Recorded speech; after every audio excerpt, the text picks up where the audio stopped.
Le grésillement des steaks sur le grill n'a pas pu couvrir la voix de ma belle-fille, qui a transpercé l'air chaud de l'après-midi. Nous avons besoin de notre propre espace maintenant, Margaret. Tu devrais déménager. Sophia l'a dit avec désinvolture, un verre de vin à la main, assez fort pour que les voisins et les parents dispersés dans le jardin l'entendent clairement. À 57 ans, après 12 ans à maintenir cette famille unie depuis le décès de David, ces mots m'ont frappé plus fort que prévu. Les rires autour de nous ont faibli. Mes petits-enfants, Emma et Lucas, ont interrompu leur jeu et ont levé les yeux avec une confusion innocente. Ryan, mon fils, s'est soudainement montré très intéressé par l'étiquette de sa bouteille de bière. L'air humide de juillet portait les riches odeurs de viande grillée, d'herbes fraîchement coupées et de fumée de charbon lointaine. Je me tenais devant le grill dans le jardin de la maison que j'avais payé et entretenu pendant plus d'une décennie, mes mains se serrant autour des pinces métalliques. Je sentais les yeux sur moi, de vieux amis, des cousins, le couple d'en face, tous prétendant se concentrer sur leurs assiettes tandis que le silence gênant s'étirait. Sophia a continué avec un léger haussement d'épaule, comme si elle suggérait quelque chose de parfaitement raisonnable. Ce n'est pas personnel. Nous sommes une jeune famille. Nous avons juste besoin d'un peu d'intimité, tu sais. J'ai posé les pinces lentement, le métal tintant contre le grill. Une chaleur montait à mes joues, qui n'avait rien à voir avec les flammes. Pendant 9 longs mois, je m'étais discrètement préparé, visitant des maisons, signant les papiers d'une modeste maison de ville avec une véranda enveloppante, déplaçant lentement mes finances pour que tout soit prêt le moment venu. J'avais espéré ne pas en avoir besoin. Je m'étais dit que rester était encore un acte d'amour. Mais l'annonce publique de Sophia n'était pas le début de l'incendie. C'était simplement le moment où j'ai cessé de prétendre que les braises ne brûlaient pas déjà. J'ai forcé un petit hochement de tête ferme. Nous en parlerons plus tard. Ma voix semblait plus calme que je ne l'étais. Le reste de l'après-midi est devenu un flou de sourires forcés, de verres remplis et de conversations polies.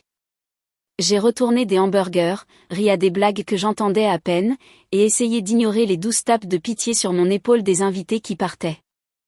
Le soir, lorsque les assiettes en carton furent débarrassées et que les lumières du jardin s'allumèrent, la maison me parut plus lourde.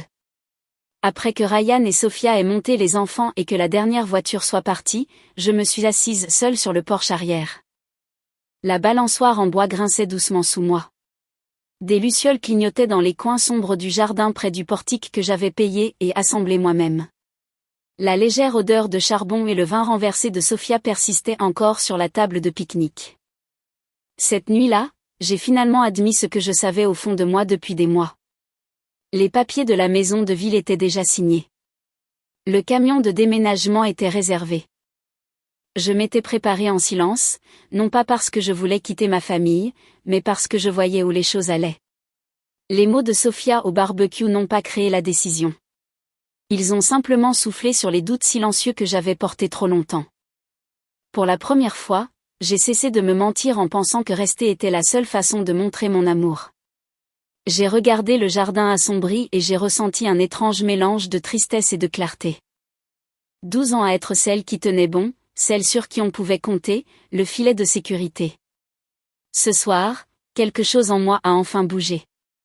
Je les aimais toujours, mais j'étais prête à m'aimer moi-même aussi. Le lendemain matin, je me suis réveillée avec une résolution tranquille.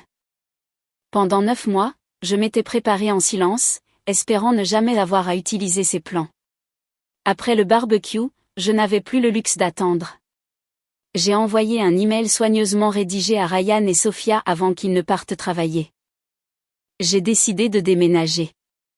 J'ai trouvé un endroit à moi. Au cours des 10 prochains jours, je vous transférerai toutes les responsabilités financières. Cela inclut le prêt immobilier, les charges, les 2 paiements de voiture, les assurances et l'aide alimentaire. Je vous aime tous les deux. Mais il est temps pour nous de vivre séparément. J'espère que vous comprenez.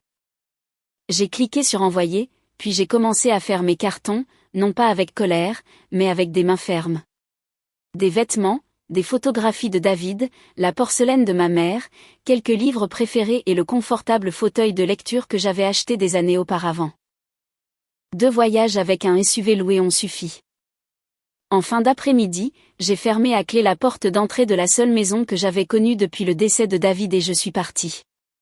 Ma nouvelle maison de ville m'a accueilli avec une lumière chaleureuse de l'après-midi qui filtrait par de hautes fenêtres sur des parquets clairs. La véranda donnait sur une rue tranquille bordée d'arbres matures. L'air à l'intérieur sentait la peinture fraîche et le nettoyant au citron. J'ai posé la première boîte dans la cuisine et je suis restée immobile un long moment, respirant simplement. Pas de bruit de fond de la télévision de Sophia. Pas de Ryan appelant des chemises propres. Pas de petits pieds courants dans les couloirs en attendant des collations. Juste un calme paisible. J'ai préparé une tasse de café exactement comme je l'aimais et je me suis assise à l'îlot de cuisine. Le poids que j'avais porté pendant 12 ans se sentait déjà plus léger. Je ne fuyais pas. Je choisissais enfin d'arrêter de rester immobile. Les premiers appels sont arrivés ce soir-là. Le nom de Ryan s'est affiché sur mon téléphone. J'ai répondu. Maman, c'est quoi cet email? Tu ne peux pas être sérieuse, dit-il, la voix tendue d'incrédulité. Je suis très sérieuse, Ryan. Je vous ai donné 10 jours. C'est plus que juste. Le paiement du prêt immobilier que je fais depuis des années s'arrêtera après ça. Tout le reste aussi. La voix de Sophia a rejoint la conversation en haut-parleur. C'est à cause de ce que j'ai dit au barbecue, n'est-ce pas, Margaret? Nous avons des enfants. Tu vas vraiment nous faire ça? J'ai fermé les yeux une seconde, sentant la familiarité qui me poussait à adoucir. J'aide depuis 12 ans, Sophia. J'ai payé cette maison bien après le départ de leur père. J'ai couvert les voitures, les assurances, l'épicerie, tout. Tu m'as dit devant tout notre voisinage que je devrais déménager. Je respecte ton souhait. Maintenant? Il est temps pour vous de vous débrouiller seul. Il y eut un lourd silence sur la ligne. Ryan a finalement parlé, plus doucement cette fois. Nous ne pensions pas que tu partirais vraiment. Je sais, ai-je répondu gentiment. C'était une partie du problème. J'ai mis fin à l'appel et suis sortie sur mon nouveau Porsche.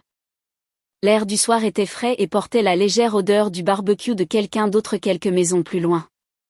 Pour la première fois depuis des années, cela n'a pas tordu quelque chose dans ma poitrine. Je me suis assise sur la balançoire en bois et l'ai laissé se balancer lentement, écoutant le son lointain d'enfants jouant. Les jours suivants se sont déroulés dans un étrange mélange de paix et de préparation. J'ai fait les petites retouches dans la maison, commencé un petit jardin d'herbes aromatiques sur les marches arrière, et bu mon café chaque matin sans me presser. Le 8e jour, j'ai terminé les transferts. Le paiement du prêt immobilier a cessé. Les services publics ont été retirés de mes comptes, les paiements de voiture, l'assurance, tout a changé. Mon téléphone est resté principalement silencieux jusqu'au 10e jour. Puis les messages sont arrivés plus vite. Ryan, le courant vient de couper. Tu as vraiment fait ça? Sophia, les enfants ont peur. Nous sommes assis dans le noir. Ryan, maman, s'il te plaît. Nous avons besoin de plus de temps. J'ai répondu aux deux avec le même message calme, je vous ai donné un préavis de 10 jours. Je vous aime, mais je ne peux pas porter cette famille pour toujours.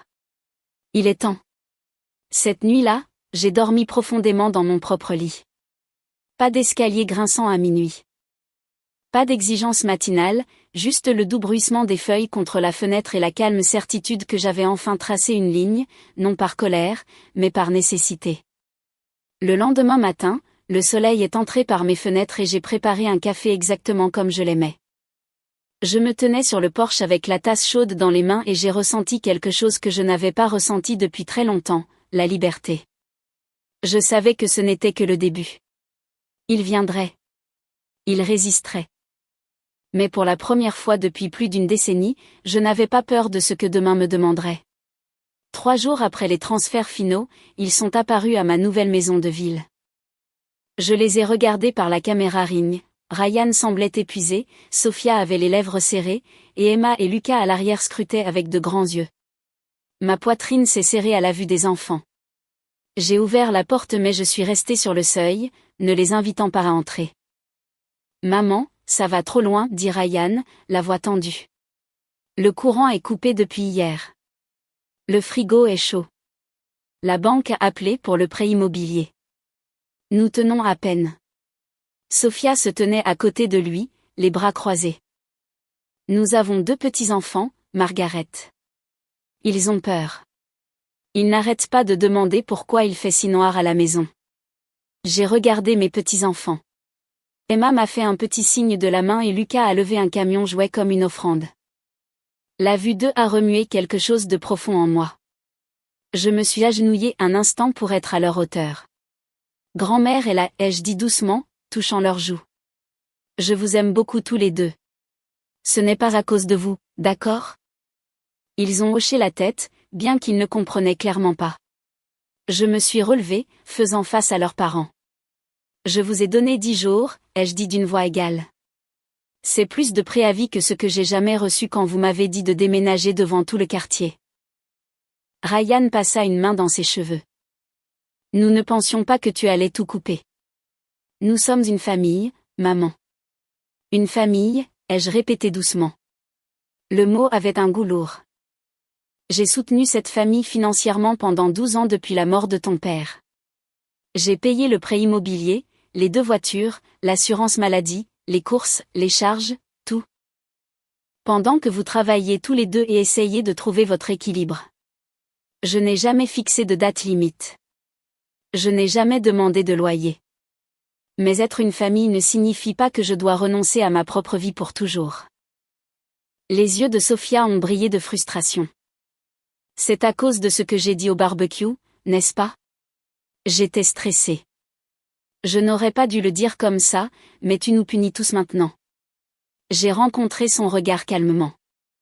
Ce n'est pas une punition, Sophia. C'est moi qui prends enfin du recul.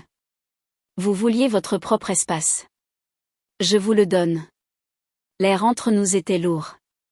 Une légère brise portait le parfum des roses en fleurs de mes voisins à travers le porche.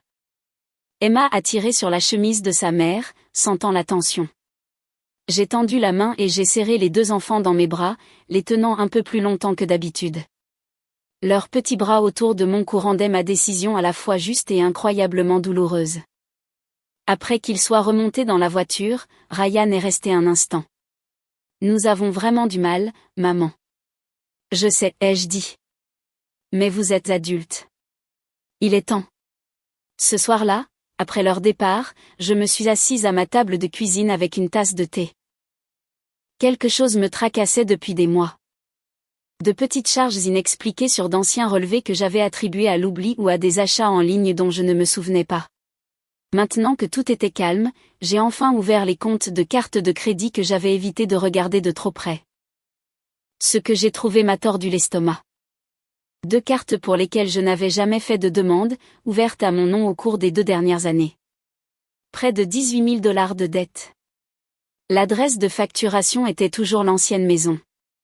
Les signatures, bien que soignées, portaient le style familier de Sophia.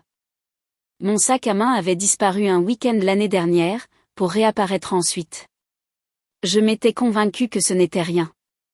J'ai imprimé tous les relevés et les ai rangés dans un simple dossier. Mes mains étaient fermes, mais mon cœur était lourd. Plus tard dans la nuit, j'ai appelé ma sœur, Linda. Elle a écouté attentivement et m'a donné le nom d'un avocat calme et pragmatique. Le lendemain matin, Ryan a rappelé. Cette fois, j'ai répondu, « Maman, nous avons besoin d'aide. » Juste pour ce mois, a-t-il plaidé. J'ai pris une lente inspiration. Ryan, je suis au courant pour les cartes de crédit, celles ouvertes à mon nom. Il y eut un long silence. J'entendais Sophia en arrière-plan. Je ne voulais pas y croire. J'ai continué, ma voix calme mais ferme. Mais j'ai vu les relevés. Près de 18 000 $. Ce n'est pas juste du stress, Sophia. C'est dépasser les bornes. La voix de Sophia était tremblante. Ce n'était censé être que temporaire. Nous allions tout rembourser. Tu as utilisé mon nom sans demander, ai-je dit. Après tout ce que j'ai donné, ça fait plus mal que tu ne le sais.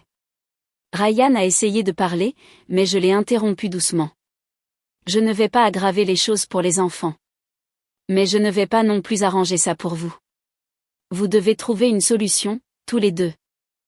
J'ai mis fin à l'appel et suis sortie sur le porche. Le soleil du matin était chaud sur mon visage. J'ai arrosé le petit jardin d'herbes aromatiques que j'avais commencé. La terre humide était fraîche sous mes doigts.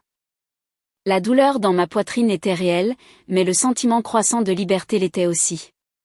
Il voulait de l'espace. Maintenant, il l'avait, et j'apprenais enfin à vivre dans le mien. La pression publique a commencé le week-end suivant. J'étais assise sur mon porche avec mon café du matin quand mon téléphone a commencé à vibrer avec des notifications. Sophia avait posté un long message sur Facebook. Certaines personnes en qui vous faites confiance et que vous soutenez pendant des années vous tournent soudainement le dos quand vous avez besoin d'elles. Après tout ce que nous avons traversé en famille, nous pourrions perdre notre maison. Les enfants ont peur et demandent pourquoi tout est sombre. Priez pour nous en cette période difficile. Elle a inclus une photo d'Emma et Lucas assis sur le canapé avec des lampes de poche. Pas de nom, bien sûr, mais le message était clair pour tous ceux qui nous connaissaient. Les commentaires ont afflué rapidement, prières, offres d'aide et mots acerbes sur la famille qui abandonnait son propre sang. Quelques amis en commun m'ont envoyé des messages privés pour me demander si j'allais bien. J'ai simplement répondu que j'allais bien et j'en suis restée là. Le message m'a piqué, mais j'ai refusé de répondre publiquement. J'avais appris il y a longtemps qu'intervenir dans cette arène aidait rarement. Ryan a amené les enfants 2 jours plus tard. Cette fois, il est venu seul avec Emma et Lucas. Au moment où j'ai ouvert la porte, Emma a couru dans mes bras. « Grand-mère, pourquoi la maison est-elle sombre ? Maman a dit que tu étais fâchée contre nous, a-t-elle chuchoté contre mon épaule. Mon cœur s'est serré. Je l'ai serré fort, puis j'ai pris Lucas, qui a enfoui son visage dans mon cou. Grand-mère n'est pas fâchée contre toi, mon amour. Pas du tout. Parfois, les adultes doivent résoudre leurs propres problèmes. Mais je vous aime plus que tous les deux. Je les ai laissés jouer dans mon petit jardin tandis que Ryan se tenait maladroitement sur le porche. Le soleil de l'après-midi filtrait à travers les arbres, projetant de doux motifs sur l'herbe. J'entendais les enfants rire en découvrant mon nouveau jardin d'herbes aromatiques. « Maman, ça va trop loin, dit Ryan doucement. La banque a envoyé un avis de retard de paiement. Il parle de saisie dans quelques semaines si nous ne nous rattrapons pas. Sophia pleure toutes les nuits. J'ai observé Emma arroser soigneusement les plants de basilic que je venais de planter. Je vous ai donné un préavis de 10 jours, Ryan. J'ai soutenu cette maison pendant 12 ans. Vous saviez tous les deux que ce jour pourrait arriver. Il baissa les yeux vers ses chaussures. Nous pensions que tu serais toujours là pour aider, comme tu l'as toujours été. C'était le problème, ai-je répondu doucement. J'ai toujours été là, même quand je n'aurais pas dû l'être. Avant qu'ils ne partent, j'ai serré les enfants dans mes bras à nouveau, plus longtemps que d'habitude. Lucas s'est accroché à ma jambe et a demandé s'il pouvait venir dormir bientôt. Je lui ai dit que nous organiserions quelque chose de spécial, juste nous 3. Les voir partir m'a fait plus mal que n'importe quelle dispute avec leurs parents. 2 soirs plus tard, tous les 3 sont revenus. Cette fois, ils se tenaient ensemble sur mon porche alors que le soleil se couchait. Le ciel brillait d'un doux orange et rose, un contraste paisible avec la tension dans l'air. Ryan parla le premier, sa voix fatiguée. « Maman, nous avons reçu la lettre officielle aujourd'hui. 45 jours avant une éventuelle saisie. Les enfants demandent si nous allons devoir déménager. » Les yeux de Sophia étaient rouges. Je sais que j'ai fait une erreur au barbecue. J'ai eu tort de le dire comme ça, mais s'il te plaît, ne laisse pas les enfants souffrir à cause de nos erreurs. Je suis sortie et j'ai fermé la porte derrière moi. Les planches de bois du porche étaient chaudes sous mes pieds nus. Je ne veux pas que les enfants souffrent. C'est pourquoi je fais ça. Ils ont besoin de voir leurs parents apprendre à se débrouiller seuls. J'ai porté cette famille assez longtemps. La mâchoire de Ryan se serra. Et les cartes de crédit ? Nous essayons aussi de régler ça. J'espère que vous y parviendrez, dis-je calmement. Parce qu'utiliser mon nom sans permission n'était pas seulement une erreur, c'était une trahison. Je ne vais pas vous punir davantage, mais je ne vais pas non plus nettoyer le désordre pour vous. Sophia détourna le regard, la honte traversant son visage pour la première fois. Le jasmin sur le treillis à côté du porche libérait son doux parfum du soir, me rappelant que la vie continuait même dans les moments difficiles. Emma jeta un coup d'œil derrière son père. Grand-mère, tu rentres bientôt à la maison? Je me suis agenouillée et j'ai caressé ses cheveux sur son front. C'est ma maison maintenant, ma chérie. Mais tu peux toujours venir nous voir. Nous aurons des jours spéciaux ensemble. Je le promets. Après leur départ, je suis restée longtemps sur la balançoire du porche alors que l'obscurité s'installait. La douleur de voir mes petits-enfants pris au milieu était réelle, mais ma conviction l'était aussi. J'avais passé des années à croire que l'amour signifiait ne jamais dire non. Ce soir, j'ai compris que le véritable amour exige parfois exactement cela. Les publications sur Facebook ont continué pendant plusieurs jours, devenant plus émotionnelles. Mais quelque chose changeait. Les commentaires devinrent plus mitigés à mesure que quelques personnes commençaient à demander la version complète de l'histoire. Je suis restée silencieuse. Ma peine était plus sujette à débat public. Dans ma paisible maison de ville, j'ai préparé un dîner simple, arrosé mon jardin élu près de la fenêtre. Pour la première fois depuis de nombreuses années, les soirées m'appartenaient. Le poids sur mes épaules s'était allégé, même si mon cœur portait toujours l'amour compliqué que seule une mère et une grand-mère pouvaient comprendre. 2 semaines plus tard, un mardi soir tranquille, Ryan et Sophia sont revenus seuls. Les enfants sont restés dans la voiture avec leurs tablettes, la lumière éclairant leurs petits visages. Je suis sortie sur le porche alors que la dernière lumière du jour peignait le ciel de doux rose et orange. L'air était frais et portait le doux parfum de mon jasmin en fleurs. Ryan avait l'air fatigué, mais plus posé. La vivacité habituelle de Sophia s'était adoucie en épuisement. Ils se sont arrêtés au bas des marches du porche. Nous avons refinancé la maison, dit Ryan. Taux d'intérêt plus élevé, mais nous avons réussi. J'ai fait des heures supplémentaires et Sophia a trouvé un emploi à temps partiel le soir. Nous avons vendu une voiture. C'est serré, mais nous faisons les paiements maintenant. J'ai hoché la tête lentement, ressentant un mélange de soulagement et de tristesse. Je suis contente que vous ayez trouvé un moyen. Sophia leva les yeux vers moi, ses yeux fatigués mais plus clairs. J'ai eu tort, Margaret. Ce que j'ai dit au barbecue et les cartes de crédit. J'étais stressée et effrayée. J'ai profité de toi. Je suis désolée. Vraiment. Ses excuses sonnaient différemment cette fois. Ce n'était pas parfait, mais cela semblait honnête. J'ai pris une lente inspiration. Merci d'avoir dit ça. Ça a du sens. Mais s'excuser n'annule pas 12 ans de fardeau. Je vous ai aimés tous les deux en vous soutenant. Maintenant, je dois vous aimer en vous laissant vous débrouiller seul. Ryan jeta un coup d'œil à la voiture. Les enfants n'arrêtent pas de parler de toi. Tu leur manques. Ils me manquent aussi, dis-je, ma voix s'adoucissant. Ils sont toujours les bienvenus ici. Nous pouvons prévoir des week-ends et des après-midi spéciaux ensemble, mais le soutien financier est terminé. J'ai 57 ans. Il me reste encore de la vie à vivre, et je dois la vivre pour moi maintenant. Nous sommes restés silencieux un instant. La balançoire du porche grinçait doucement dans la brise. Pour la première fois, aucun d'eux n'a argumenté ni essayé de me culpabiliser. Ryan a simplement hoché la tête et Sophia a offert un petit sourire fatigué. Ils ne sont pas restés longtemps. Avant de partir, ils ont laissé les enfants venir pour des câlins. Emma m'a serré très fort et a chuchoté, « On peut faire une soirée pyjama bientôt ?» Lucas a glissé un dessin au crayon de ma nouvelle maison dans ma main. J'adorerais ça, leur ai-je dit en embrassant leur front. La porte de grand-mère vous est toujours ouverte. Après leur départ, je suis restée longtemps sur la balançoire du porche. Le quartier s'est calmé autour de moi. J'ai pensé à David et j'ai souri doucement. Il aurait été fier, non pas parce que j'étais dure, mais parce que j'ai enfin choisi moi-même après des années à faire passer tout le monde en premier. Les jours suivants furent différents. Je me réveillais à des matins paisibles, buvant du café sur le porche en regardant le lever du soleil. J'ai fini de déballer, j'ai rejoint un groupe de jardinage local et j'ai commencé à faire de longues promenades le soir. Je me suis même inscrite à un cours d'aquarelle au centre communautaire, quelque chose que je voulais faire depuis des années mais pour lequel je n'avais jamais eu le temps ou l'énergie.